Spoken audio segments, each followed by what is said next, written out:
ब्रह्मसूत्र ब्रह्मसूत्र ग्रंथ में page number 531 और 531 पेज पर ऊपर से 3 नंबर की पंक्ति है। तो वैषम्य नैर्गुण्याधिकरणम, तो बात यह चल रही है कि ब्रह्मसूत्र द्वितीय अध्याय प्रथम पाद और द्वितीय अध्याय के प्रथम पाद का यह 12 नंबर का अधिकरण है और इस अधिकरण का नाम है वैषम्य नैर्गुण्याधिकरणम। और इस अधिकरण का विषय बताया है कि निर्दोष ब्रह्म से जगत की उत्पत्ति होती है, इस प्रकार का प्रतिपादन करने वाला जो ब्रह्म समन्वय, यही ब्रह्म समन्वय इस अधिकरण का विषय है। तो इस अधिकरण के जो 6 अंग होते हैं हर एक अधिकरण के, उस प्रकार इस अधिकरण के भी जो 6 अंग है संगति आदि, उनका विचार कल हम लोगों ने किया था। अब अधिकरण का सार बताने वाले जो 2 श्लोक होते हैं उन श्लोकों का विचार करते हैं। तो श्लोकों का पहले श्लोक का उच्चारण, अन्वय, अर्थ, फिर दूसरा श्लोक का विचार। वैषम्याद्यापतेन्नो वा सुख दुःखेऽनुवेदतः सृजन् विषम ईशस्यान् निर्गुणश्चोपसंहरन् वैषम्याद्यापतेन्नो वा सुखदुःखेऽनुवेदतः सृजन् विषमईशस्यान् निर्गुणश्चोपसंहरन्। पदच्छेद देखिए। वैषम्यादि आपतेत नो वा सुख दुःखे नुभेदतः सृजन् विषमः ईशः स्यात् निर्घृणः च उपसंहरन्। अब अन्वय देखिए भाई। वैषम्यादि आपतेत नो वा, फिर एक शब्द छोड़कर आगे नुभेदतः, पीछे सुख दुःखे, आगे सृजन्, थोड़ा आगे ईशः, पीछे विषमः स्यात् च उपसंहरन् निर्घृणः।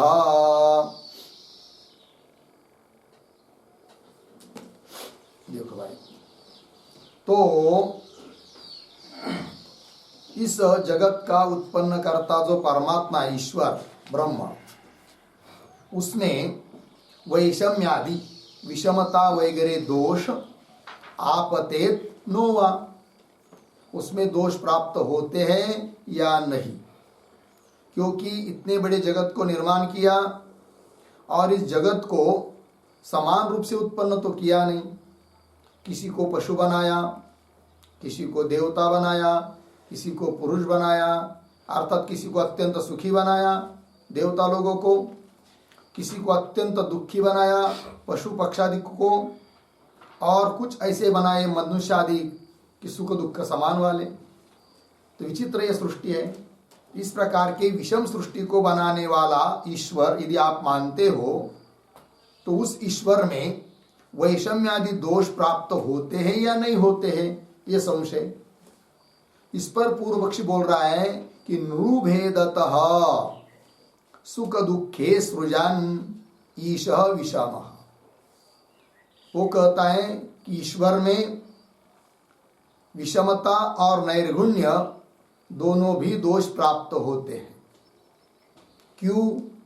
वो कह रहा है पूर्व पक्षी कि नृभेदतः, मनुष्यों के भेद से सुख दुखे सृजन, अनेक प्रकार के जीव है, मनुष्य है, उनके अनुसार, उनके भेद के अनुसार सुख दुखे सृजन, सुख दुख को उत्पन्न करता हुआ ईशः ईश्वर विषमः, जरूर वो विषमता दोष वाला है।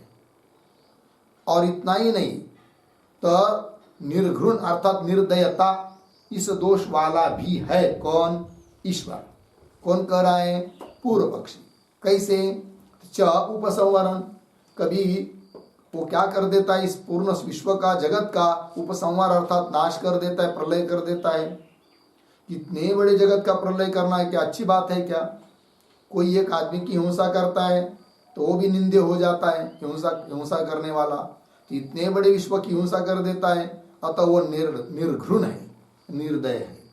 ये दोष प्राप्त हो रहे हैं ईश्वर में, किंतु ईश्वर में दोष कहना तो उचित नहीं है।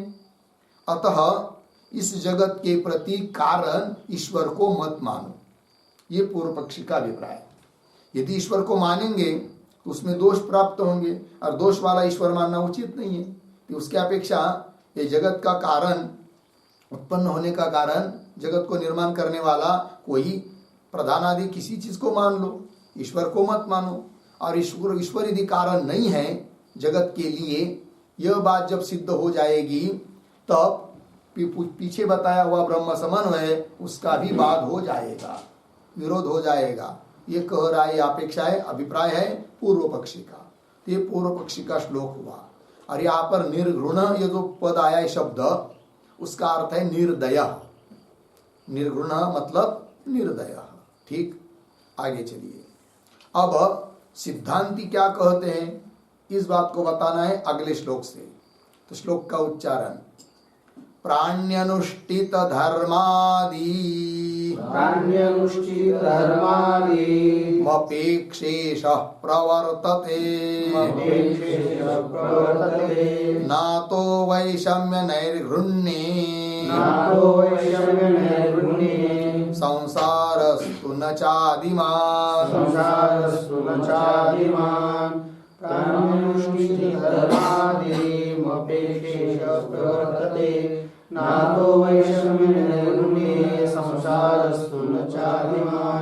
प्राणी अनुष्ठित धर्मादि अपेक्षा ईशः प्रवर्तते न अतः वैषम्य नैर्घृण्ये संसारः तु न च आदिमान्।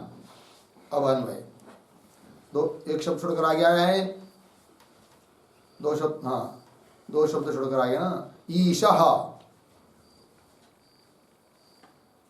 फिर उसके पीछे प्राणी अनुष्ठित धर्मादीम अपेक्षा, आगे प्रवर्तते, फिर आगे अतः वैषम्य नैर्घृण्ये न,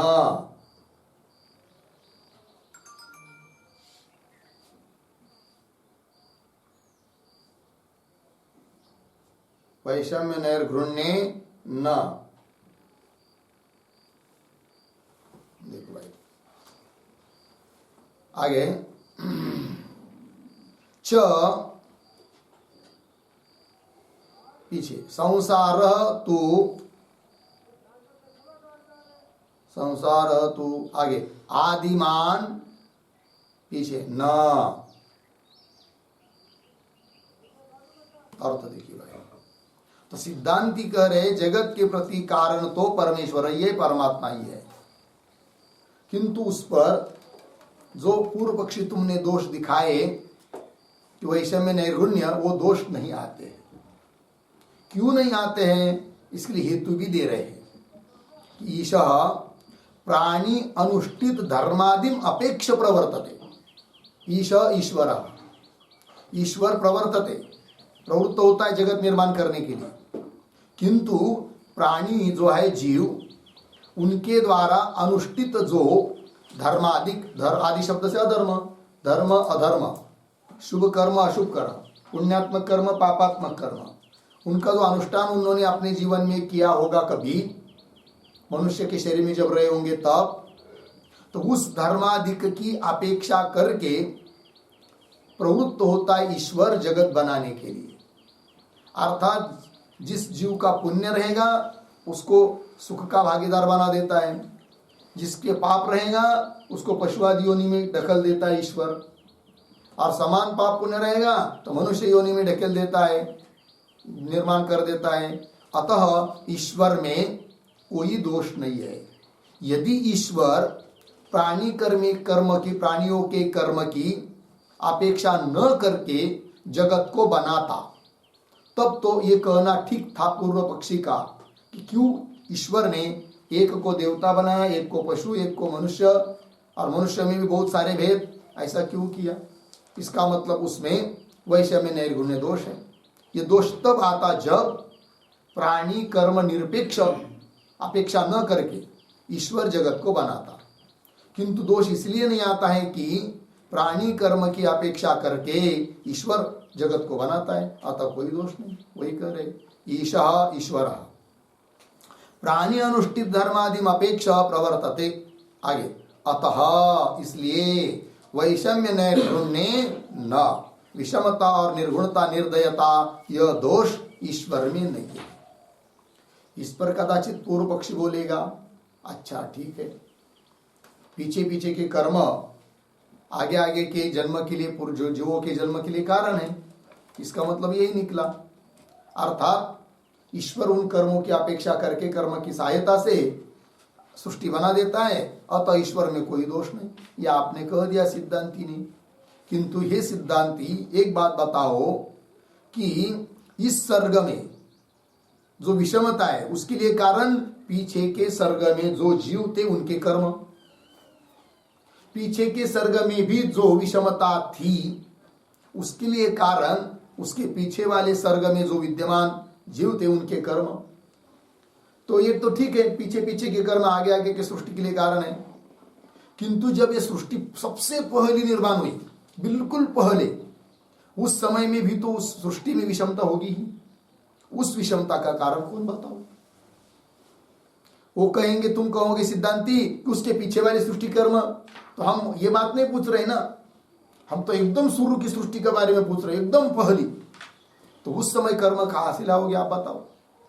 ऐसा यदि पूर्व पक्षी पूछता है सिद्धांतियों को, तो सिद्धांति उत्तर दे रहे अंतिम पाद से, च संसार तू आदिमान न, संसार आदिमान नहीं है। आदि कहते जन्म को, मतलब अमुक समय ही उसका जन्म हुआ ऐसी बात नहीं है। ये तो बीज वृक्ष न्याय से अनादि है, अतः दोष नहीं। क्योंकि इतना ही कह सकते हैं क्या, इस सृष्टि के लिए कारण पीछे के सृष्टि के कर्म, और इस समय जो कर्म कर रहे हैं जीव वे आगे के सृष्टि के लिए कारण। इस प्रकार जैसे बीज है, वृक्ष है, वृक्ष कहाँ से निर्माण हुआ, बीज से। बीज कहाँ से आया, उसके पूर्व वाले वृक्ष से। वो पूर्व वाला वृक्ष कहाँ से आया, उसके पीछे के बीज से। इस प्रकार की केवल धारा चल रही है, तो ये कह ही नहीं सकते कि आदि पहली सृष्टि करके, अतः कोई दोष नहीं है।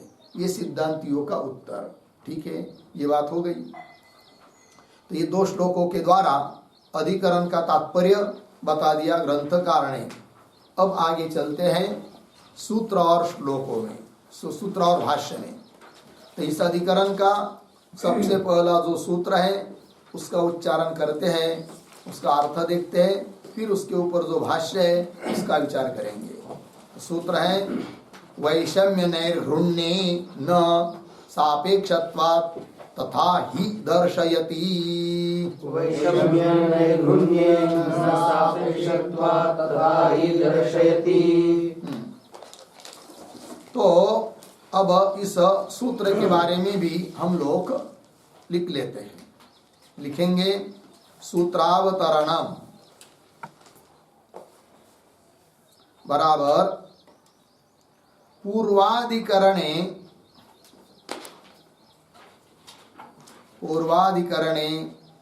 ईश्वरस्य लीलया जगत् सृष्टृत्वम् उक्तम्। लीलया जगत् सृष्टृत्वम् उक्तम्। अर्धविराम तदेव न युक्तम, तदेव न युक्तम अर्धविराम वैषम्यादि दोष संभवात, वैषम्यादि दोष संभवात पूर्णविराम तथा ही ईश्वरः देवादीन अत्यंत सुखिनः सृजति, अत्यंत सुखिनः सृजति अर्धविराम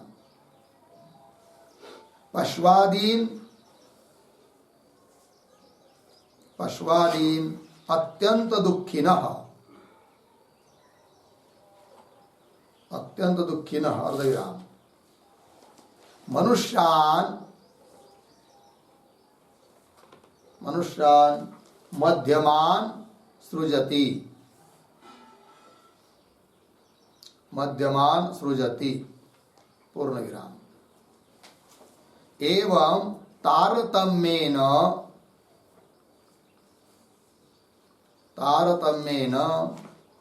पुरुष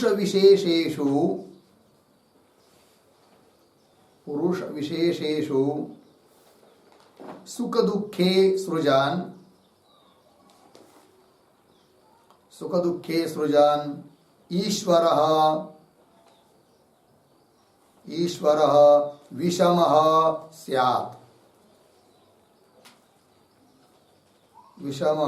स्यात्, पूर्णविराम तथा च अशेषम जगत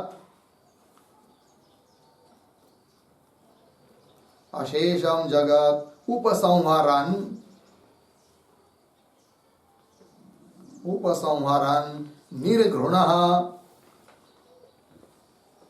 निर्घृणः कंस में लिखिए निर्दयः, निर्दयः आगे भवेत पूर्णविराम इति एवं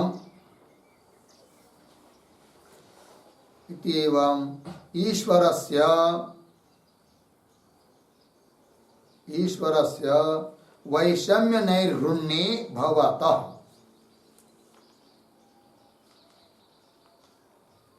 वैषम्य नैर्घृण्ये भवतः पूर्णविराम अतः न ईश्वरस्य स्रष्टृत्वं संभवति, अतः न ईश्वरस्य स्रष्टृत्वं संभवति पूर्णविराम एवं पूर्व पक्षे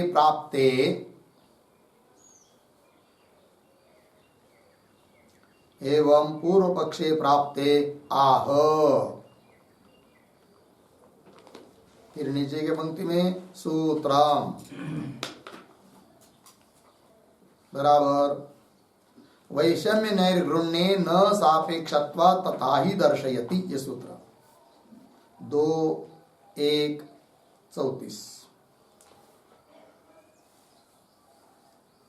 पदच्छेद वैषम्य नैर्घृण्ये न सापेक्षत्वा तथा ही दर्शयति, फिर नीचे पदार्थोक्ति बराबर प्रतीक है वैषम्य नैर्घृण्ये न,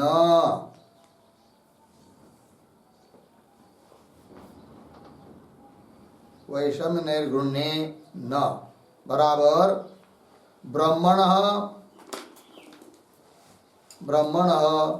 वैषम्य नैर्घृण्ये न स्याताम्, वैषम्य नैर्घृण्ये न स्याताम् पूर्णविराम कंस में लिखिए कुतः आगे की तरफ बांध देकर कंस बांध। फिर आगे प्रतीक है सापेक्षत्वात्। सापेक्षत्वात् बराबर प्राणी कर्म सापेक्षत्वात्। प्राणी कर्म सापेक्षत्वात् पूर्ण विराम। कर्म अनपेक्षत्वे ही, कर्म अनपेक्षत्वे ही वैषम्यादि दोषः स्यात्।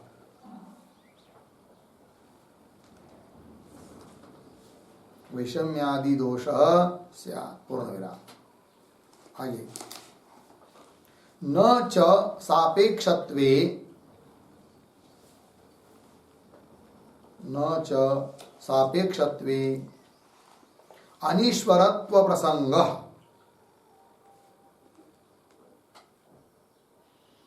अनीश्वरत्व प्रसंगः अर्धविराम। वृत्त्यादि सेवानुसारेण, वृत्त्यादि सेवानुसारेण फलधातुः राज्ञः, फलधातुः राज्ञः राजत्वदर्शनात्, राजत्वदर्शनात् पूर्ण विराम। कंस में लिखिए ननु, ननु कस्मात् ब्रह्मणः, कस्मात् ब्रह्मणः कर्म सापेक्षत्वं ज्ञायते, कर्म सापेक्षत्वं ज्ञायते अर्धविराम। अतः आह, आगे की तरफ बांध देकर कंस बांध। फिर आगे प्रतीक है तथा ही दर्शयति,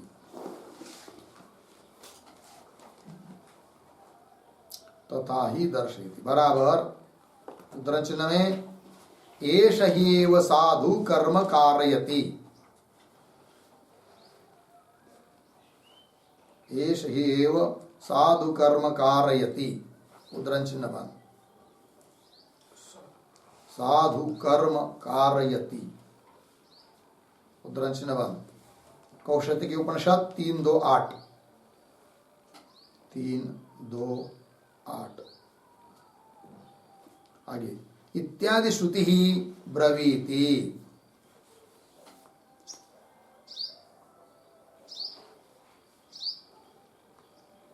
आगे अतः, अतः दोषाभावात्, दोषाभावात् ब्रह्मणः एव, ब्रह्मणः एव जगत्कर्तृत्वम् अस्ति इति, जगत्कर्तृत्वम् अस्ति इति। ठीक है, देखो भाई अर्थ।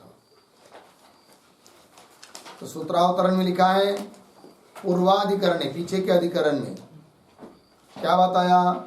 ईश्वरस्य लीलया जगत सृष्टुत्व मुक्तम, ईश्वर में लीला से जगत सृष्टुत्व है, इस बात को बताया।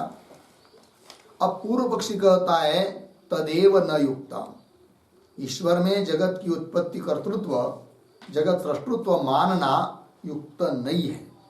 क्यों? पूर्व पक्षी बोल रहा है वैषम्यादि दोष संभवात, इसलिए ईश्वर में मानना ठीक नहीं है। कारण था कि ईश्वर में वैषम्यादि दोष की प्राप्ति होगी, अतः ईश्वर को कारण मत मानो। कैसे ईश्वर में वैषम्यादि दोष की प्राप्ति होगी? तब बता रहे आगे तथा ही ईश्वर देवादीन अत्यंत सुखी न सृजति, वो परमात्मा यदि जगत के लिए कारण है तो मानना पड़ रहा है कि वो परमात्मा ही देवतादि लोगों को अत्यंत सुखी, सुख का भागी बना रहा है, निर्माण कर रहा है। और पशुआदीन अत्यंत दुखी न सृजति ईश्वर, और पशु इत्यादि को अत्यंत दुख के भागीदार इस प्रकार से बना दे रहा है कौन? ईश्वर। और मनुष्यादि जो है बीच वाले, उनको मध्यम सुख दुख समान जैसे इस प्रकार से बना रहा है। एवं तारतम्येन पुरुष विशेषेषु सुख दुखे सृजन ईश्वर विषम स्यात्। पूर्व पक्षी बोल रहा है। तो इस प्रकार तारतम्य से न्यूनाधिक भाव से पुरुष विशेषों में सुख दुख को निर्माण करता हुआ ईश्वर विषम होगा। तथा च अशेषम जगत उपसंवर निर्गुण भवेत्। और उसी प्रकार अशेष संपूर्ण जगत का प्रलय काल में उपसंहार करता हुआ वही ईश्वर निर्घृण है अर्थात निर्दयी है, यह भी मानना पड़ेगा। इति एवं इस प्रकार से ईश्वरस्य वैषम्य निर्गुण्य भवत। ईश्वर में वैषम्य निर्गुण्य दोष प्राप्त होते हैं, किंतु ईश्वर में दोष मानना उचित नहीं। अतः न ईश्वरस्य सृष्टृत्वं संभवति। अतः इस जगत का सृष्टृत्व, जगत का निर्माण कर्तृत्व ईश्वर में मानना उचित नहीं है। एवं पूर्व पक्षे प्राप्तया, इस प्रकार का पूर्व पक्ष जब प्राप्त होता है तब सूत्र आ रहा है। तो सूत्र बताया वैषम्य निर्गुण्य न सापेक्षत्वात् तथा ही दर्शयति। अब पदार्थोक्ति में लिख रहे हैं, प्रतीक है वैषम्य निर्गुण्य न, अर्थात ब्रह्म में वैषम्य निर्गुण्य न से आता, वैषम्य निर्गुण्य दोष नहीं आते हैं। बोलेंगे क्यों नहीं आते हैं? हेतु दे रहे हैं सापेक्षत्वात्। तो प्राणियों का जो कर्म है उसके अपेक्षा से, उसके निमित्त को लेकर ईश्वर सृष्टि को बना रहा है। अतः ईश्वर में वैषम्य निर्गुण्य दोष आते नहीं है। कर्म अनपेक्षत्वे ही वैषम्य आदि दोष स्यात्। यदि कर्म की अपेक्षा न करके ईश्वर जगत को बना देता तब तो उस ईश्वर में वैषम्य आदि दोष प्राप्त होते, किंतु कर्मों को लेकर बना रहा है अतः विषमता दोष नहीं है। वही कह रहे न च सापेक्षत्वे अनिश्वरत्व। अब कोई ईश्वर कोई शंका करेगा, देखो भाई ईश्वर प्राणियों के कर्मों को लेकर जगत को बना रहा है, ऐसा यदि मानोगे तो ईश्वर में अनिश्वरत्व प्रसंग आएगा। अर्थात वो सर्वज्ञ सर्वकर्तृ सर्वशक्तिमान पूर्ण स्वतंत्र है, ऐसा नहीं मानना पड़ेगा, क्योंकि वो भी प्राणियों के कर्मों को लेकर जगत बना रहा है, स्वतंत्र कहाँ बना रहा है। अतः अनिश्वरत्व आएगा ईश्वर में।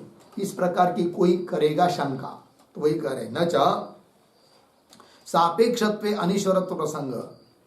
क्यों दोष नहीं आता है? सापेक्ष मानने पर भी अनिश्वरत्व दोष नहीं आता है। क्यों नहीं आता है वो बता रहे, वो दृष्टांत देकर आगे। भृत्यादि सेवानुसारेण फल धातु राज्ञ राजत्व दर्शनात्। जैसा कोई राजा है, शासन करता है, और वह राजा अपने नौकरों को जब पगार देता है तो सबको समान देता है क्या? नहीं। कोई बड़ा अधिकारी हो उसका ज्यादा पगार है, कोई झाड़ू पोछा लगाने वाला है उसका कम पगार है। तो इसका मतलब राजा में विषमता दोष आता, उसमें शासनत्व नहीं है, अनिश्वरत्व है, ईश्वरत्व नहीं है, स्वामित्व नहीं है, राजापना नहीं है। ऐसा बोल सकते हैं क्या? नहीं बोल सकते, क्योंकि वह राजा तो राजा ही है, किंतु अपने सेवकों को उनकी सेवा के अनुसार फल दे रहा है। इसका मतलब उसका उसमें विषमता दिखाई दे रही है, तो राजापना नष्ट होगा, यह बात नहीं।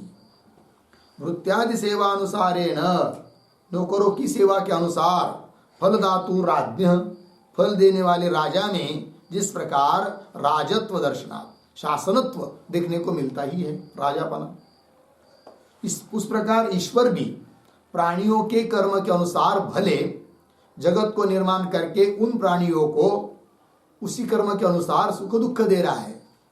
इसका मतलब ईश्वर में अनिश्वरत्व आएगा, यह बात नहीं है, ये बोल दिया। अब प्रश्न उपस्थित होता है, वो कौंस में लिख के दिया आपको कि ननु कस्मात् ब्रह्मण कर्म सापेक्षत्वं न्यायते। अतः आह, पूर्व पक्षी पूछता है कि ठीक है, तो ब्रह्म में कर्म सापेक्ष ईश्वर कर्तृत्व, जगत कर्तृत्व है, जगत को निर्माण कर रहा है, किंतु कर्म की सापेक्षा करके। लेकिन ये आपको कैसा पता चला? कर्म की अपेक्षा करके ईश्वर जगत को बनाता है, ये आपको कैसा मालूम पड़ा? तब कह रहे तथा ही दर्शेति प्रतीक है सूत्रस्थ पद, ये मतलब उसी प्रकार की श्रुति बता रही है, इसलिए हमको मालूम पड़ा। तो कौन श्रुति है वो उदाहरण के रूप में बताओ। तो बता रहे एष ही एव साधु कर्म कारयति, यह परमात्मा ही जिसको ऊपर उठाना चाहता है उससे साधु कर्म कराता है, और जिसको नीचे ढकेलना चाहता है उससे असाधु कर्म कराता है। इसका मतलब उन्नति होने में साधु कर्म कारण है, शुभ कर्म कारण है, और अवनति होने में, नीचे की ओर जाने में, नरकादि के जाने के लिए अशुभ कर्म कारण है। अर्थात कर्म की अपेक्षा को रख कर ही, कर्म की अपेक्षा करके ही ईश्वर जगत को बना रहा है। अतः ईश्वर में वैषम्य निर्गुण्य दोष नहीं है। ये सही एव साधु कर्म कारयति इत्यादि श्रुति ब्रवीति, श्रुति दिखा रही है। अतः दोषाभावात् ब्रह्मण एव जगत कर्तृत्वम अस्ति, इसलिए कोई दोष न होने से ब्रह्म में ही जगत कर्तृत्व है, यह बात सिद्ध हुई, क्योंकि कोई दोष नहीं है। पूर्व पक्षी क्या कह रहा था कि इसलिए ब्रह्म में, परमात्मा में जगत कर्तृत्व मत मानो, नहीं मानो, क्योंकि उसमें दोष आएंगे, किंतु दोष नहीं आते हैं, इस बात को सिद्ध कर दिया। अतः जगत के प्रति परमात्मा ही कारण है, इस बात की सिद्धि हो गई, हो गया। चलिए आगे है फिर अब भाष्य। तो भाष्य को देखिए भाई, पुनश्च जगत जन्मादि हेतुत्वम ईश्वरस्य आक्षिप्यते अर्धविराम स्तूनानि खन न्यायेन प्रतिज्ञातस्य अर्थस्य दृढ़ीकरणाय पूर्णविराम। ठीक है, तो ये जो पंक्ति है ना पुनश्च इत्यादि, उसके ऊपर लिखिए पूर्व पक्ष।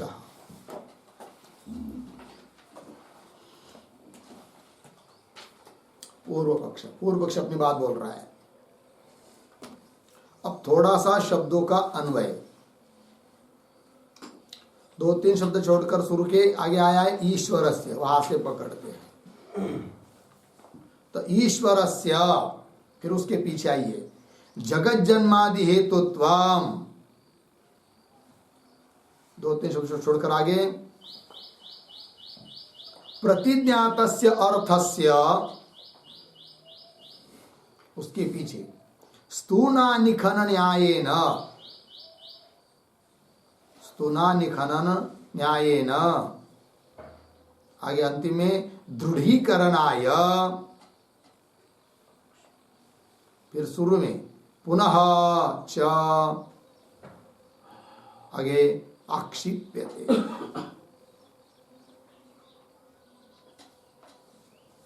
आक्षिप्यते हो गया। देखो भाई अर्थ, ईश्वरस्य जगत जन्मादि हेतुत्वम, ईश्वर से मतलब ईश्वर में जगत का जन्म, पालन आदि शब्द से और उपसंहार, इन सब का हेतुत्व है ईश्वर में। अर्थात ईश्वर ही जगत को उत्पन्न करता है, पालन करता है और संहार करता है।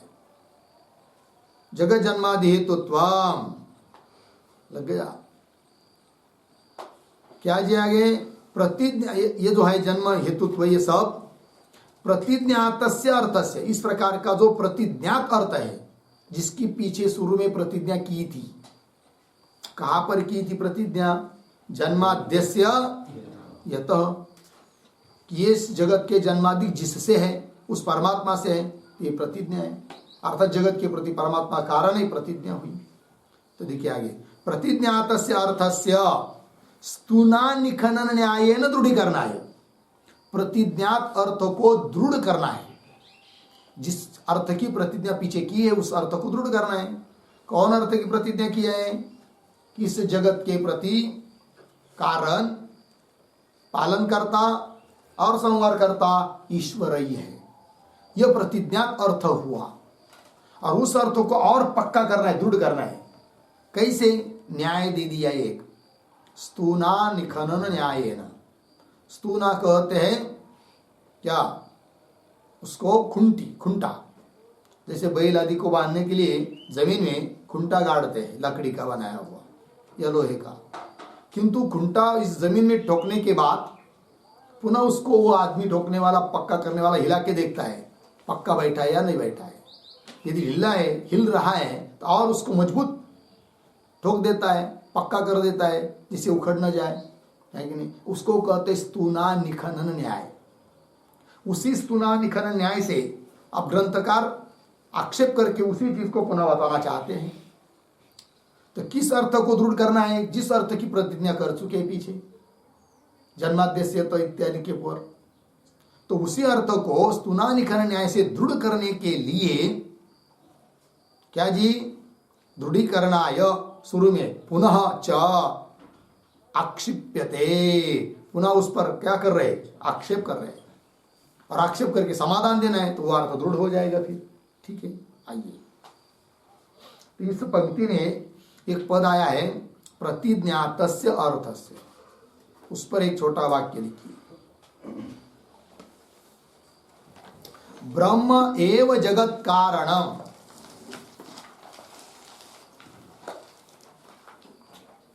ब्रह्म एव जगत कारणम इति जन्मादि सूत्रे, जन्मादि सूत्रे कौंस में लिखिए जन्माद्यस्य कौंस बन,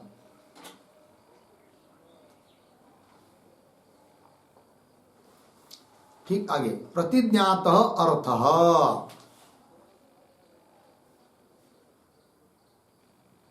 प्रतिज्ञात अर्थ अर्धेरा तस्य दृढ़ीकरणाय,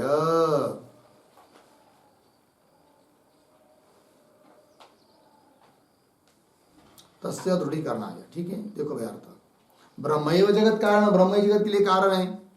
इस प्रकार जो जन्मादि सूत्र में अर्थात जन्माद्य से तो इस सूत्र में प्रतिज्ञा की है, उसी अर्थ को दृढ़ करने के लिए स्तूना निखनन न्यायेन पुनः आक्षेप्यते, उसी अर्थ पर पुनः आक्षेप कर रहे हैं, फिर उसका समाधान भी आएगा। तो आइए फिर आगे, नेश्वरो न ईश्वर जगत कारणम उपपद्यते, पूर्व पक्षी बोल रहा है, शुरू में लिखी दिया ना कप्पो, पुनश्च इत्यादि के ऊपर लिखा है पूर्व पक्ष, पूर्व पक्षी बोल रहा है सब, है कि नहीं। क्या जी, ईश्वर, ईश्वर, ये तो भूमिका बनाया अभी तक, दृढ़ीकरणाय उसी अर्थ पर आक्षेप करके आक्षेप्यते, आक्षेप किया जा रहा है। तो क्या आक्षेप किया जा रहा है वो सब बता रहे अभी। तो न ईश्वर जगत कारणम उपपद्यते, ईश्वर जगत का कारण है यह बात उपपन्न नहीं है, अर्थात ईश्वर जगत के प्रति कारण मानना उचित नहीं है, पूर्व पक्षी बोल रहा है। ईश्वर जगत कारणम न उपपद्यते, कुतः, क्यों? वो बोल रहा है पूर्व पक्षी वैषम्य नैर्गुण्य प्रसंगात, यदि ईश्वर को जगत के प्रति कारण मानोगे तो उस ईश्वर में वैषम्य और नैर्गुण्य की प्राप्ति होगी प्रसंगात। कैसे, उसका ही स्पष्टीकरण कर रहे आगे के पंक्ति में। तो पंक्ति को देखिए, कांष्टित अत्यंत सुख भाज करोति अर्धविराम देवादीन, नहीं देवादीन को लेकर अर्धविराम है, करोति देवादीन अर्धविराम, फिर आगे कांष्टित अत्यंत सुख भाज पश्वादीन अर्धविराम, कांष्टित मध्यम भोग भाज मनुष्यादीन इति एवं विषमां सृष्टिम निर्मिमानस्य ईश्वरस्य पृथक जनस्य इव राग द्वेषोपपत्तेः हेतु दिया भाई। तो कैसे, शुरू से देखिए, तो कांष्टित यहां से लेकर किस बात के लिए हेतु दिया जा रहा है, उसके पीछे क्या लिखा है, वैषम्य नैर्गुण्य प्रसंगा। ईश्वर को जगत के प्रति कारण इसलिए नहीं मानना चाहिए कि उस ईश्वर में वैषम्य और नैर्गुण्य दोष की प्राप्ति होती है, होगी। कैसी होगी वो प्राप्ति, तो उसके लिए हेतु दे रहे। अब तो वही पढ़ रहे, देखो थोड़ा अन्वय भी कर लेते हैं, कांष्टित से लेकर उपपत्ति तक। तो पहला शब्द है वहां से पकड़ते कांष्टित, फिर दो शब्द छोड़कर आगे देवादीन, उसके पीछे अत्यंत सुख भाज करोति, आगे काउंष्टित, दो एक शब्द छोड़कर आगे पश्वादीन, फिर पीछे अत्यंत दुख भाजः करोति, इसका अन्वय पीछे से आएगा। फिर और आगे चलिए, क्या लिखा? काउंष्टित पश्वादीन अत्यंत दुख भाज। ठीक, आगे काउंष्टित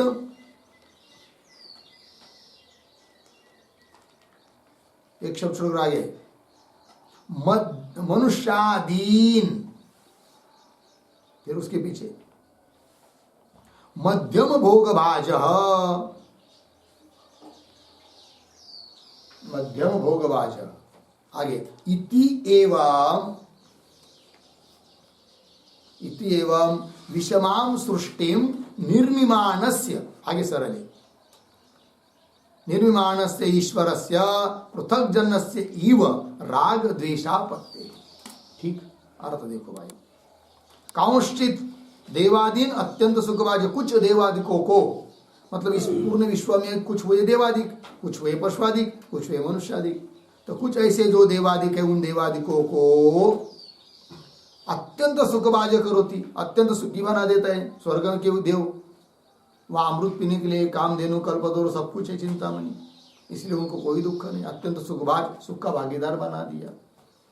फिर और काउंष्टित पश्वादीन, और इस सृष्टि के अंतर्गत जो कुछ पशु पक्षादिक है उन सबको क्या जी? अत्यंत दुख भाज करोति, अत्यंत दुख के भागीदार बना दे रहा है। और आगे काउंष्टित, मिला ना पंक्ति, क्या है आगे? काउंष्टित मनुष्यान, कुछ मनुष्यादिकों को क्या कर रहा है? मध्यम भोग भाज, मध्यम भोग के भागीदार बना रहा है, मतलब कुछ सुख कुछ दुख, इस प्रकार मनुष्यों को बना दिया। इति एवं विषमाम सृष्टिम निर्मिमानस्य, इस प्रकार विषम सृष्टि को निर्माण करने वाले उस ईश्वर में, निर्मिमानस्य ईश्वरस्य, उस ईश्वर में क्या होगा? तो पृथक जनस्य इव राग द्वेषापत्ते है। पृथक जो लोग हैं उनके प्रमाण है, उनके अनुसार जैसे उनमें उस प्रकार राग द्वेष की प्राप्ति होगी। किसमें? ईश्वर में। पृथक जनस्य इव ऐसा कह दिया, ये क्या चीज है पृथक जनस्य इव? तो उसका अर्थ लिखिए, पृथक जन बराबर,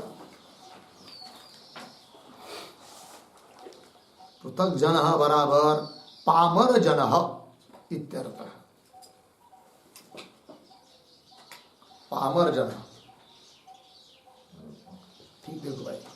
तो कुछ पामर लोगों को तो है नहीं, जैसे कुछ मतलब पामर लोग जो होते हैं, अत्यंत बहुत नीचे विचार के लोग होते हैं जो पामर हैं, उनमें जिस प्रकार राग द्वेषादिक देखने को मिलते हैं, उसी प्रकार राग द्वेषादिक ईश्वर में भी प्रतीत हो रहे हैं। यदि ईश्वर में राग द्वेषादिक न होते तो वह ईश्वर क्यों किसी जीवों को अत्यंत सुखी, किसी जीवों को अत्यंत दुखी और किसी जीवों को बीच वाला ऐसा क्यों बना देता, जबकि बनाया है। अतः ईश्वर में जरूर है क्या? राग द्वेष, और राग द्वेष होने के कारण उसमें उसके बल पर विषमता सृष्टि को बना देता है ईश्वर। ये बोल रहा है पूर्व पक्षी। आगे श्रुति स्मृति अवधारित स्वच्छत्वादि ईश्वर स्वभाव विलोप प्रसज्जेत। ठीक है ना जी। और दूसरी बात, यदि पूर्व सिद्धांत तुम लोग बोलोगे हाँ हाँ कोई बात नहीं, ईश्वर में हम राग द्वेष मान लेंगे, और राग द्वेष होने के कारण वो इस प्रकार की विषम सृष्टि बना रहा है, तब क्या होगा? तब यदि ऐसा मानोगे तो श्रुति स्मृति का बाद होगा। कौन सी श्रुति स्मृति का? कि जो श्रुति स्मृति ईश्वर को स्वच्छ, निर्मल, दोष रहित बताती है, उन श्रुतियों का क्या होगा? बाद होगा। अतः श्रुतियों का बाद होना भी उचित नहीं है, और श्रुतियों का बाद न हो, इसलिए फिर ईश्वर में राग द्वेषादिक नहीं मानने पड़ेंगे। और यदि राग द्वेष नहीं है तो विषमता भी नहीं आएगी। और ईश्वर में यदि विषमता और निर्गुण नहीं है तो वह ईश्वर जगत के प्रति कारण बन ही नहीं सकता, क्योंकि जगत के प्रति कारण वही बनेगा जो दोषों वाला है, और ईश्वर में तो दोष कहना उचित नहीं। अतः ईश्वर जगत के प्रति कारण नहीं है, यह पूर्व पक्षी का अभिप्राय है। तो आगे चलिए, श्रुति स्मृतित्व, श्रुति स्मृति अवधारित, श्रुति स्मृति के द्वारा अवधारित निश्चित ईश्वर के गुण स्वच्छत्वादि निर्मलत्वादि वो बाधित हो जाएंगे यदि ईश्वर में दोष मानेंगे तो। फिर प्रश्न उठेगा कौन श्रुति है कौन स्मृति है, तो श्रुति स्मृति भी तो बताओ। तो ये जो पद आया है शुरू में, श्रुति स्मृति स्मृति अवधारित, तो श्रुति स्मृति पर एक टिप्पणी लिखी है उदाहरण चिन्ह में, निरवध्यम निरंजनम, निरवध्यम निरंजनम उदाहरण चिन्हवान इति श्रुति, अर्धविराम। पुनः उदाहरण चिन्ह में, न मे द्वेषोस्ति न प्रियः, न मे द्वेषोस्ति न प्रियः, उदाहरण चिन्हवान इति स्मृति, इति स्मृति अर्धविराम। आगे, स्वच्छत्वादि इति,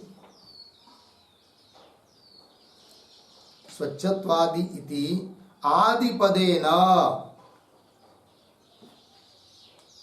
आदिपदेन कूटस्तत्वग्रह, कूटस्तत्वग्रह पूर्ण विराम।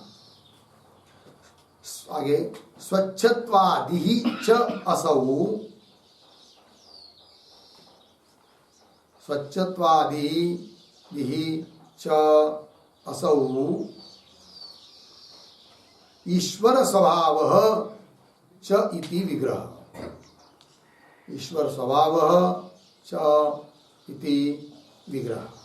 ठीक है, देखो भाई कौन श्रुति स्मृति का बाद होगा, तो बता रहे निरवध्यम निरंजनम, अवध्य कहते दोष को, और श्रुति करे परमात्मा के लिए निरवध्यम दोष रहित है, और निरंजन है, किसी प्रकार का अंजन मल आदि उसमें नहीं है, निरंजनम इति श्रुति है।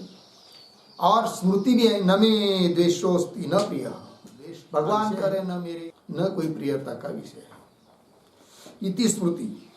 तो स्वच्छत्वादि आदि है कि नहीं, स्वच्छत्वादि इति आदिपदेन कूटस्तत्वग्रह, मूल में आया ना स्वच्छत्वादि, आदिपद से क्या लेंगे कूटस्तत्वादि, उसका बाद हो जाएगा फिर स्वच्छत्वादि, इसका विग्रह। स्वच्छत्वादि च असौ ईश्वर, स्वच्छत्व, स्वच्छत्व वाला जो है वही ईश्वर है, जो ईश्वर है वही स्वच्छत्व वाला है। स्वच्छत्वादि च असौ ईश्वर भाव, ईश्वरस ईश्वर स्वभाव इति विग्रह। आइए मूल में, तो श्रुति स्मृति अवधारित, श्रुति स्मृति के द्वारा निश्चित किया गया क्या जी, स्वच्छत्वादि ईश्वर स्वभाव विलोप, स्वच्छत्वादि जो ईश्वर का स्वभाव है उस स्वभाव का विलोप लय प्राप्त होगा। उस प्रकार का ईश्वर का स्वभाव नहीं है ऐसा मानना पड़ेगा। कब, जब ईश्वर में राग द्वेषादि दोष मानेंगे तब। आगे चलिए, फिर तथा खल जनई अपि जुगुप्सितम निर्गुणम, निर्गुणम का अर्थ कर रहे अति क्रूरत्वम, दुख योग विधानात् सर्व प्रजोपसंहाराच्च प्रसज्जेत। ठीक है, देखो भाई अर्थ, थोड़ा शब्दों का अन्वय। तथा, दो तीन शब्द छोड़कर आगे, दुख योग विधानात् सर्वजनोपसंहाराच्च,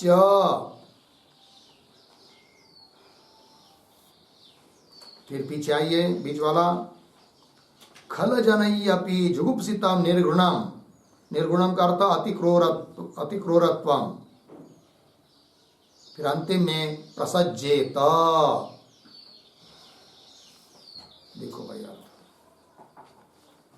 तथा उसी प्रकार खल जनई ही अपि जुगुप्सितम, जुगुप्सितम निंदितम, खलजन दुष्टजन, तो दुष्ट लोगों के लिए भी जो निंदित है वो भी वो करना नहीं चाहेंगे। इस प्रकार का निर्घृण, निर्दयी, अति क्रूर, इस प्रकार का अति क्रूर, क्रूरत्व, अति क्रूरता प्रसज्जेत प्राप्त होगी किसमें? ईश्वर में। क्योंकि वो ईश्वर क्या कर रहा है? ईश्वर जगत की उत्पत्ति कर रहा है, पालन कर रहा है, संहार कर रहा है, इसके साथ साथ किसी को सुखी, किसी को दुखी, ये सब विषम सृष्टि बना रहा है। अतः उस ईश्वर में निर्गुणत्व इत्यादि दोष आते हैं। वही कहा दुख योग विधानात्, और दूसरी बात दुख योग का विधान दुख के संबंध का विधान है। दुख का संबंध करा देता है परमात्मा जीवों के साथ, उस जीव के साथ, और सर्व प्रजोपसंहाराच, और सभी प्रजा का उपसंहार भी कर लेता है कौन? ईश्वर। इसलिए खल जनई अपनी जुगुप्सितम, दुष्ट जनों से भी जो जुगुप्सित है वो भी वो करना नहीं चाहते। इस प्रकार निर्गुणत्व नाम अति क्रूरत्वम प्रसज्जेत प्राप्त होगा। कब? यदि ईश्वर को जगत के प्रति कारण मानेंगे तो। आगे तस्मात् वैषम्य नैर्गुण्य प्रसंगात न ईश्वर कारणम इति। यहां तक हुआ भाई पूर्व पक्ष। क्या? तस्मात् इसलिए वैषम्य नैर्गुण्य प्रसंगात, विषमता निर्गुणता रूप दोष की प्राप्ति होती है, इसलिए न ईश्वर कारणम, ईश्वर को जगत के प्रति कारण मानना उचित नहीं। यहां तक पूर्व पक्षी हुआ। फिर आगे करें एवं प्राप्ते ब्रूमः, एवं प्राप्ति इत्यादि के ऊपर लिखिए सिद्धांत।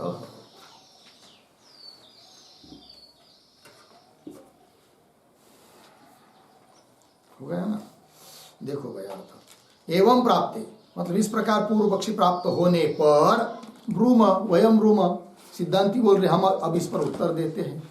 क्या उत्तर देंगे? तो देखो भाई, तो वैषम्य नैर्गुण्ये न ईश्वरस्य प्रसज्जेते प्रतिज्ञा वाक्य, विषमता और निर्गुणता ईश्वर में प्राप्त नहीं होते हैं, प्राप्त ही नहीं होते। बोलेंगे कस्मात, क्यों?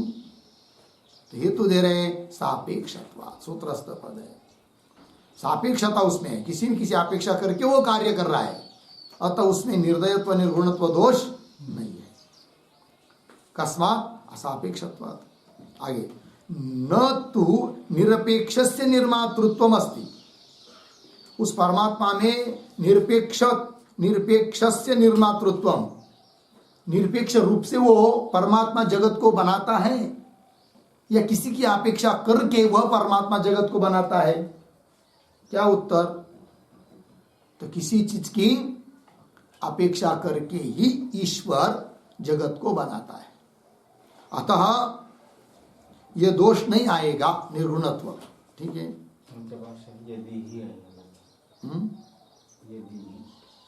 कुछ छोटा है क्या?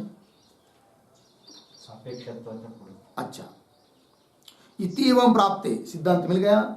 इति एवं प्राप्ते वैषम्य नैर्गुण्ये न ईश्वरस्य प्रसज्जेते, ईश्वर में वैषम्य और निर्गुणता दोष प्राप्त नहीं होते। बोलेंगे कस्मात, क्यों नहीं प्राप्त होते? हेतु दिया सापेक्षत्वात्, तो उसका स्पष्टीकरण कर रहे हैं। यदि ही निरपेक्ष केवल ईश्वर विषमाम सृष्टि निर्मिमीते तब स्याताम एतौ दोषो वैषम्य नैर्गुण्यम च। मिल गया?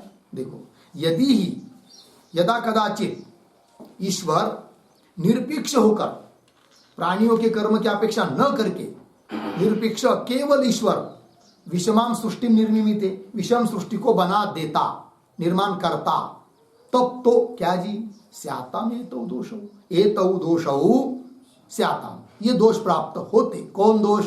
वैषम्य नैर्गुण्य। किंतु बात यह है कि न तो निरपेक्षस्य निर्मातृत्वम अस्ति, किंतु ईश्वर निरपेक्ष होकर जगत को बनाता नहीं है, जिससे दोष आ जाते। फिर कैसा बनाता है भाई ईश्वर जगत को? सापेक्ष होकर। किसकी अपेक्षा करता है? प्राणी के कर्मों की, वो बात आएगी आगे। न तो निरपेक्षस्य निर्मातृत्वम अस्ति, निरपेक्षस्य निर्मातृत्वम न अस्ति, निरपेक्ष होकर जगत को बनाता नहीं है कौन? ईश्वर। आगे सापेक्षो ही ईश्वरः विषमाम सृष्टिम निर्मिमीते, सापेक्ष है ईश्वर। सापेक्ष मतलब किसी चीज की अपेक्षा करके ही, किसी चीज की सहायता लेकर ही विषमाम सृष्टि निर्मिमीते, विषम सृष्टि को निर्माण करता है कौन? ईश्वर। निर्मिमीते का करता है ईश्वर, ईश्वर निर्माण कर देता। ठीक, आगे चलिए। किम अपेक्षते, तो किम अपेक्षते के ऊपर लिखिए प्रश्न। अब प्रश्न किया जा रहा है, क्योंकि अभी अभी बताया ना, किसी की अपेक्षा करके ईश्वर जगत को बनाता है, तो किसकी अपेक्षा करता है बताओ?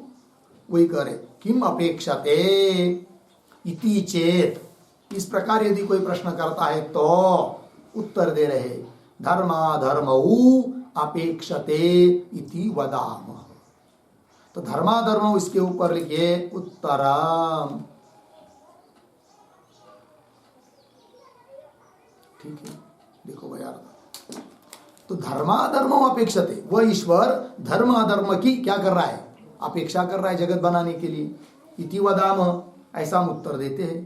तो उत्तर दे दिया, अतः ईश्वर में कोई दोष नहीं आता है, वैषम्य निर्गुण्य। वही करे आगे, अतः सृज्यमान प्राणि धर्माधर्मापेक्षा विषमा सृष्टि इति न अयम ईश्वरस्य अपराध। ठीक, अतः इसलिए सृज्यमान प्राणी, उत्पन्न होने वाले जो प्राणी है, उन प्राणियों के जो धर्म और अधर्म है, पाप पुण्य, उसके अपेक्षा करके विषमा सृष्टि, उसके अपेक्षा से, उसके निमित्त से सृष्टि विषम बन रही है।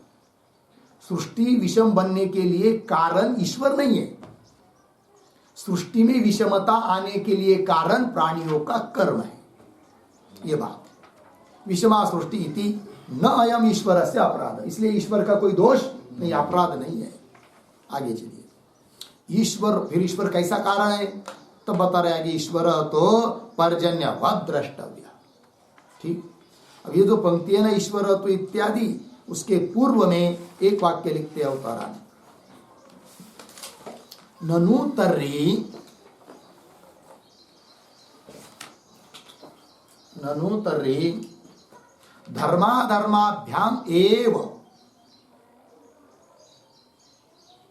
धर्माधर्माभ्याम एव विचित्रा सृष्टि अस्तु,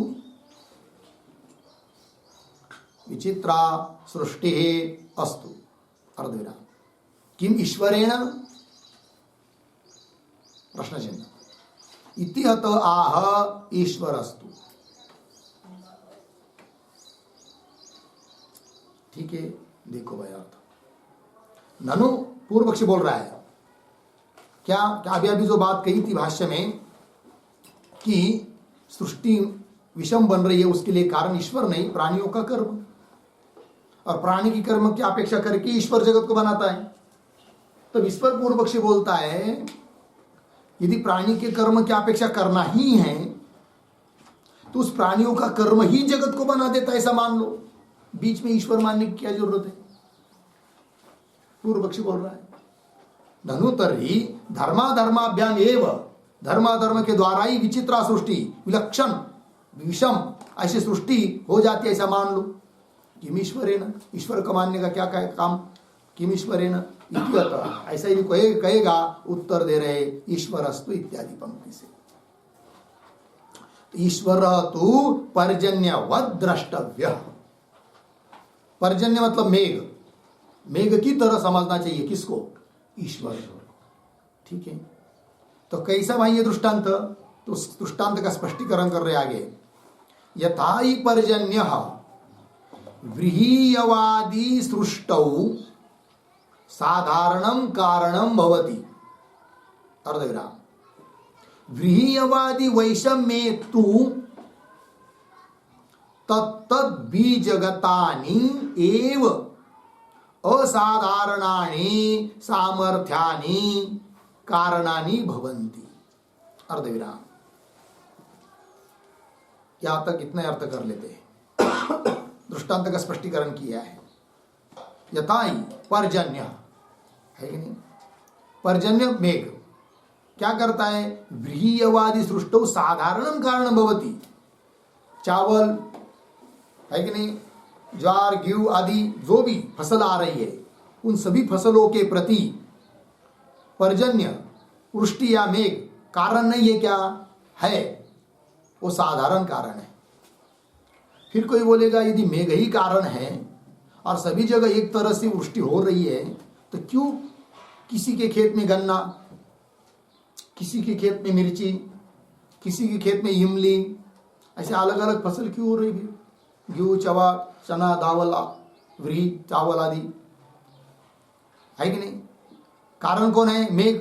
इसका मतलब मेघ में, पर्जन्य में वैषम्य नैर्गुण्य दोष मानना पड़ेगा। किसी को गन्ना दे रहा है, किसी खेत वाले को, किसी को मिर्ची दे रहा है, क्यों ऐसा कर रहा है? फिर यदि वो कारण है तो आप बताइए, इस दृष्टांत में मेघ में वैषम्य नैर्गुण्य दोष है ये बोल सकते हैं क्या? नहीं। वो तो समान रूप से सबको बारिश दे रहा है, जल दे रहा है। कारण तो वह है, कारण है, लेकिन विषम सृष्टि, विषम फसल क्यों आ रही? फिर तो विषम फसल आने के लिए कारण कौन है? मेघ नहीं है। मेघ तो साधारण कारण है। फिर उन बीजों में जो अपनी अपनी शक्ति है, संस्कार की शक्ति है, वो असाधारण कारण है। और उस असाधारण कारण के कारण विषम फसल आ रही है, उसमें पर्जन्य का कोई दोष नहीं। उस प्रकार इस जगत को बनने में ईश्वर साधारण कारण है और उन जीवों का कर्म क्या है? असाधारण कारण है। अतः उस असाधारण कारण के कारण सृष्टि विषम बन रही है, उसमें ईश्वर का कोई दोष नहीं। ये बात बता दी। फिर बोलेगा भाई उस ईश्वर को कारण ही क्यों मानते? नहीं, ईश्वर को कारण तो मानना पड़ेगा। जैसे कोई कहेगा कि फसल में विषमता के लिए कारण, फसल की जो विषमता है उसके लिए कारण यदि पर्जन्य नहीं है, उस बीजगत वो संस्कार है, तो उसको ही मानो ना कारण। फसल उत्पन्न होने में पर्जन्य को कारण मानने की क्या जरूरत है? ऐसा नहीं हो सकता। पर्जन्य तो कारण है ही है, क्योंकि पर्जन्य साधारण कारण है और उस बीजों को असाधारण कारण माना गया है। और असाधारण कारण तब कार्य करता है जब साधारण कारण रहता है। पर्जन्य ही नहीं रहेगा तो फसल कहां से उत्पन्न होगी? अतः साधारण कारण सहित ही असाधारण कारण कार्य को निर्माण करता है।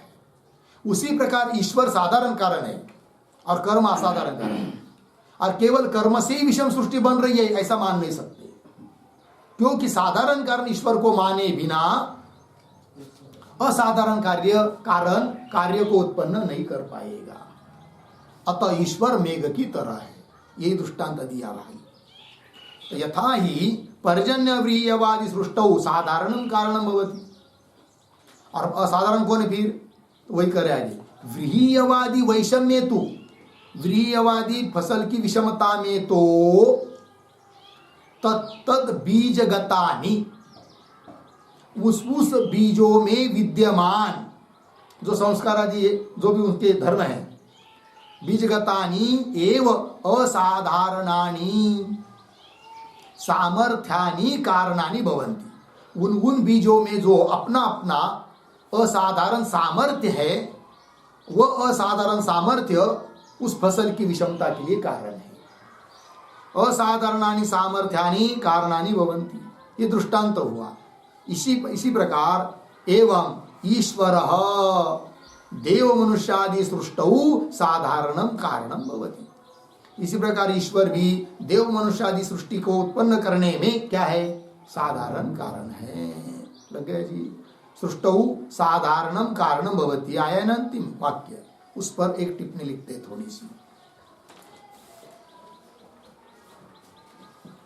तो लिखेंगे साधारण हेतु सहितस्य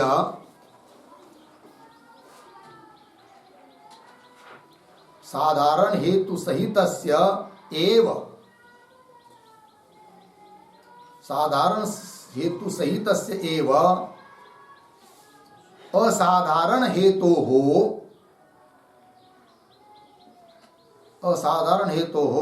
कार्यकारित्वात्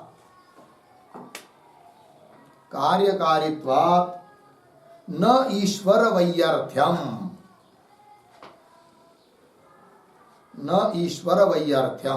अर्धविराम,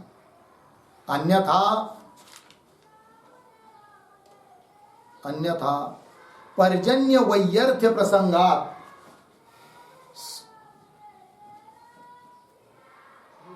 त्यांना म्हणा बोल नका म्हणा. अन्यथा पर्जन्य वैयर्थ्य प्रसंगात इति भाव. ठीक है, देखो भाई अर्थ.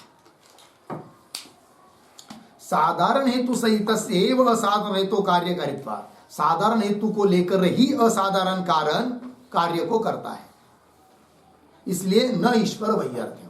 इसलिए ईश्वर में ईश्वर व्यर्थ है, ईश्वर को मानने की जरूरत नहीं, ऐसा नहीं कह सकते. न ईश्वर वैयर्थ्य. अन्यथा यदि ईश्वर को व्यर्थ मानोगे तो दृष्टांत में भी फिर पर्जन्य व्यर्थ होने लगेगा. किंतु पर्जन्य को व्यर्थ कोई नहीं मान सकता.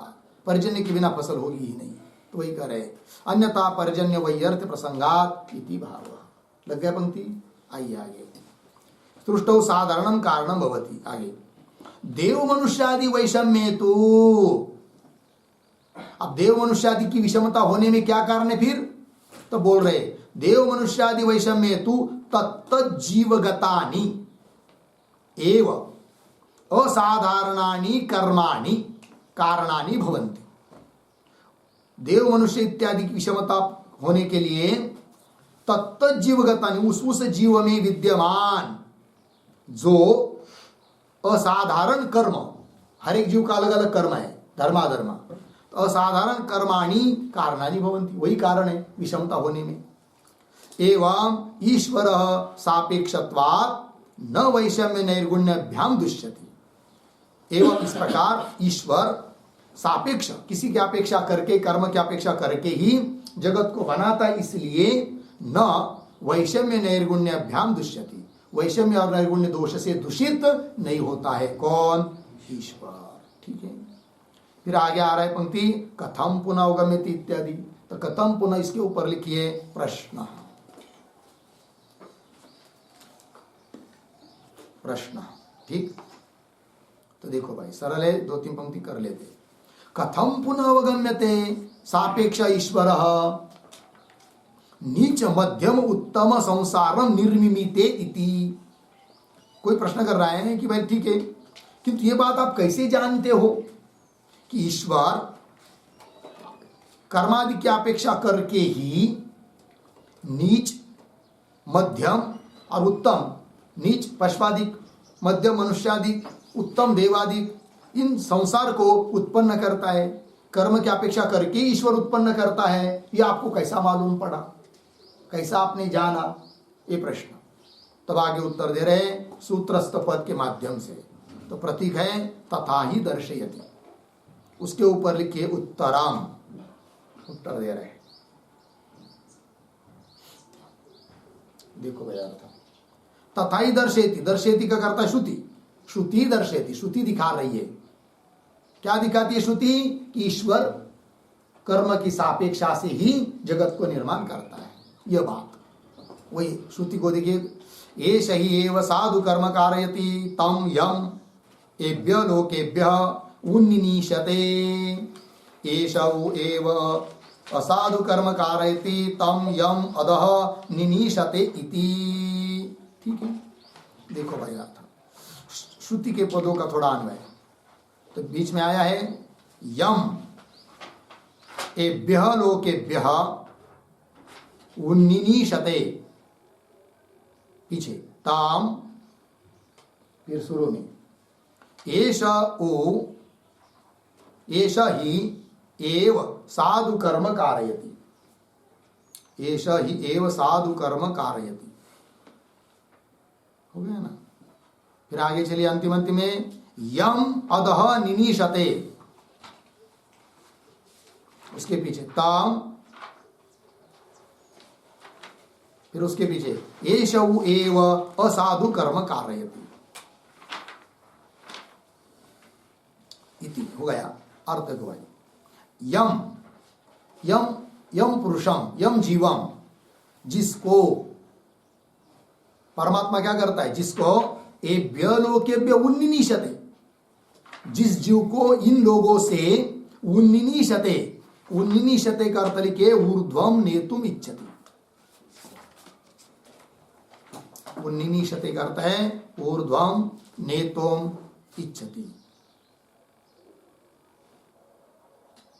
इन लोगों से जिसको ऊपर उठाना चाहता है, ईश्वर फिर क्या करता है, तम उस जीव से, येषा ही येषा मतलब ईश्वर, वही ईश्वर साधु कर्म कार्यति, उस जीव से साधु कर्म, शुभ कर्म, विहित कर्म करवाता है। इसका मतलब कर्म को लेकर ही ईश्वर उसकी उन्नति करा देता है। यदि कर्म की अपेक्षा न करता तो क्यों उनसे साधु कर्म कर ही उनको ऊपर उठाता। चलो भाई तुम साधु कर्म करो चाहे न करो, मेरी तुम्हारे ऊपर दया हो गई, चलो मैं तुमको ऊपर उठा देता हूं, ऐसा कहना चाहिए ईश्वर ने, किंतु ऐसा करता नहीं है कि नहीं। जिसको ऊपर उठाना चाहता है उससे पहले साधु कर्म करवाता है, ठीक है कि नहीं, कौन, ईश्वर। और उसी प्रकार आगे यम एभ्य लोकेभ्य निनी, यही ना, क्या है, हाँ, यम अधः निनिशते, यम मतलब जिस जीव को इन लोगों से अधः नीचे की ओर ले जाना चाहता ईश्वर, निनिशते, तम उससे येषु यही ईश्वर असाधु कर्म कारयति, जिसको नीचे के नीचे नरक में डालना चाहता है ईश्वर, उससे क्या कराता है, फिर अशुभ कर्म करवाता है, गलत कर्म करवाता है, फिर उसको उस कर्म के अनुसार ढकेल देता है नरक आदि में। अर्थात कर्म की सापेक्षा करके ही ईश्वर जगत को बनाता है। ये श्रुति से पता चला ये बात।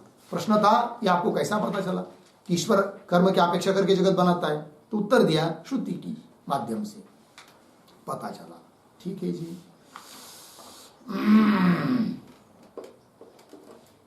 लग गया ना।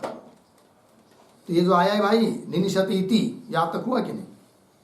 तो इस पर थोड़ा सा एक लिखते, 2 पंक्तियां टिप्पणी।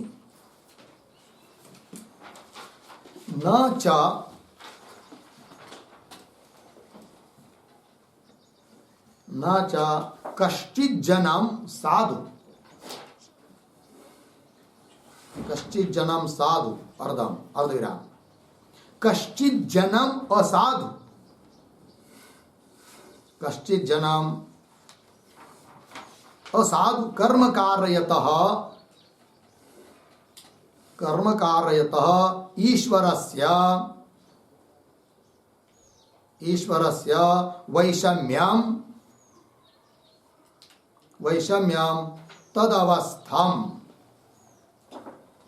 तदवस्थम इति वाच्यम। पूर्ण विराम। आगे अनादि पूर्वार्जित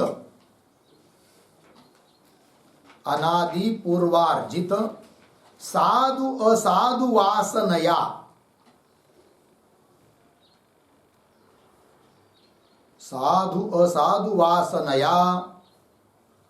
स्वभावेन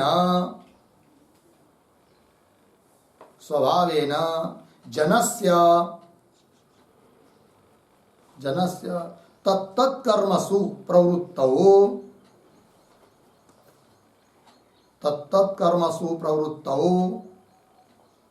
ईश्वरस्य साधारण हेतुत्वात्,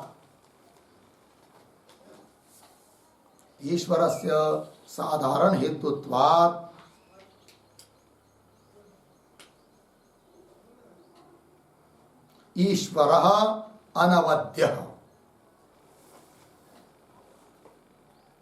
अनवद्यः बराबर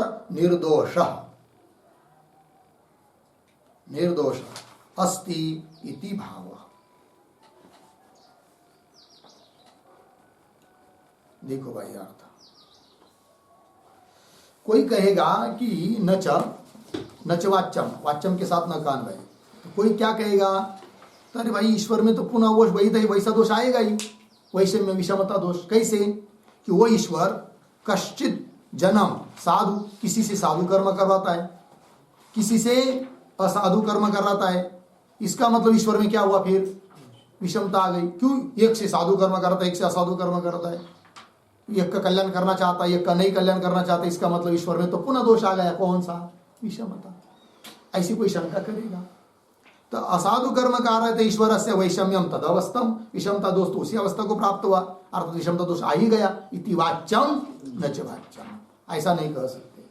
क्यों, फिर उत्तर दे रहे, अनादि पूर्वार्जित साधु असाधु वासनया स्वभावेन जनस्य तत्तत् कर्मसु प्रवृत्तो ईश्वरस्य साधारण हेतुत्वात्। उत्तर दे रहे, अरे भाई, जीव जो साधु असाधु कर्म में प्रवृत्त हो रहा है उसके लिए ईश्वर कारण है, लेकिन वो ईश्वर साधारण कारण है।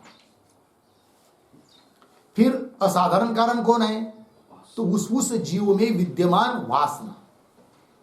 कहा की वासना? पूर्व जन्मों में, अनादि बहुत सारे जन्म पीछे हुए हैं, तो उस पीछे के जन्म में जैसा जैसा कर्म किया होगा उसके संस्कार उस जीव के चित्त में है, अंतःकरण में है, और उसी संस्कार के अनुसार वो आगे कर्म करने के लिए प्रवृत्त हो जाता है। तो वही करे, अनादि पूर्वार्जित, पूर्व काल में संपादन की गई वासना, साधु या असाधु वासना, साधु कर्म किया असाधु कर्म की वासना अर्थात संस्कार, उसके निमित्त से, और वही उनका स्वभाव है। तो वासनया स्वभावेन, उस वासना रूप स्वभाव के माध्यम से जनस्य, लोगों जीवों की तत्त कर्मों में प्रवृत्ति होती है। अतः ईश्वर में विषमता दोष नहीं है, क्योंकि ईश्वर प्रवृत्त करने में साधारण कारण है और असाधारण कारण उन जीवों की वासना है, अतः कोई दोष नहीं। वही कह दिया, इसलिए अनवद्य निर्दोष ईश्वर, ईश्वर निर्दोष है, उसमें विषमता दोष नहीं, यह बात हो गई। ठीक है, चलिए मूल भाष्य में। तो श्रुति के माध्यम से, श्रुति के आधार पर बता दिया कि ईश्वर प्राणी कर्मों की अपेक्षा करके जगत को बनाता है। तो और कौन श्रुति है भाई? तो वो दे रहे बृहदारण्यक उपनिषद, पुण्यो वै पुण्येन कर्मणा भवति पाप पापेन। अन्वय, पुण्येन कर्मणा पुण्यः वै, आगे भवति पापेन पाप। तो पुण्य कर्म रहेगा पीछे का, तो उसके निमित्त से आगे भी पुण्य कर्म करने की प्रवृत्ति होती है, पुण्य भवति। और पापेन पाप, पाप कर्म जिंदगी भर किया रहेगा तो आगे भी पाप कर्म करने की इच्छा होती है, ये बात।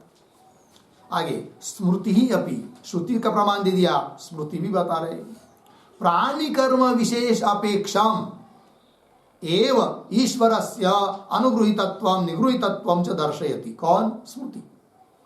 प्राणी कर्म विशेष की अपेक्षा करके ही ईश्वर उन जीवों में अनुग्रह या निग्रह करता है। अनुग्रह करता है, कृपा करता है, या किसी को दंड देता है। किंतु ऐसा ही नहीं, मन में आया इसको दंड दिया, इसको आया सुख दिया, ऐसा नहीं है। टकाशेर भाजा टकाशेर खाजा, ऐसा नहीं ईश्वर का दरबार है कि नहीं? वो होता है, किसी को एक राजा था, है कि नहीं, किसी ने चोरी कर दी, राजा किया, फिर राजा ने कह दिया भाई चोरों को पकड़ो, पुलिस चोरों को पकड़ने के लिए गई, कोई चोर मिला नहीं, 8 दिन हुए। फिर राजा ने कहा क्यों चोर नहीं मिल रहा है, एक काम करो, फिर दंड तो मिलना ही चाहिए, चोरी की है, दंड तो मिलना ही चाहिए, फिर एक काम करो, फांसा बनाओ, फांसी बनाया, और ये फांसा जिसके गले में आता है उसको फांसी दे दो। बोलेंगे क्यों? चोरी हुई है, दंड किसी को मिलना ही चाहिए, चोर नहीं पकड़ा जा रहा है, तो फिर इस प्रकार की शिक्षा दे दो। इस प्रकार का न्याय ईश्वर में नहीं है। जिसका जैसा कर्म उसी के अनुसार आगे के कर्म करने की उसकी प्रवृत्ति होती है। क्या हुआ? प्रवृत्ति होती है, और उसी के कर्म के अनुसार उस ईश्वर वैसा वैसा जीवों को बना देता है। आगे चलिए, स्मृति अपि प्राणी कर्म विशेष अपेक्षम एव ईश्वर से अनुगृहीतत्व, ईश्वर में अनुगृहीतत्व निगृहीतत्व को दिखाती है। और कौन है वो स्मृति? ये यथा माम प्रपद्यन्ते तंस्ततैव भजाम्यहम्, भगवान कह रहे हैं। इति एवं जातीय का स्मृति ही, इस प्रकार की स्मृतियां बता दे रही है। तो ये माम यथा प्रपद्यन्ते, भगवान कह रहे हैं जो जिस प्रकार मुझे शरण आते हैं, मेरा आश्रय लेते, मेरा भजन करते हैं, तान तथा एव अहम भजामि, उसके लिए भी मैं वैसा ही उनका अनुसरण करता हूँ, सेवा करता हूँ, भजन करता हूँ। हो गया जी। मतलब जैसा जिसका कर्म वैसा उसको फल, ये नियम अटल है। अतः ईश्वर में कोई दोष नहीं, ये बात हो गई। इस 34 नंबर के सूत्र का भाष्य यहाँ पर पूरा हुआ। फिर आगे का विचार हम लोग कल करेंगे। ओम पूर्णमदः पूर्णमिदं पूर्णात्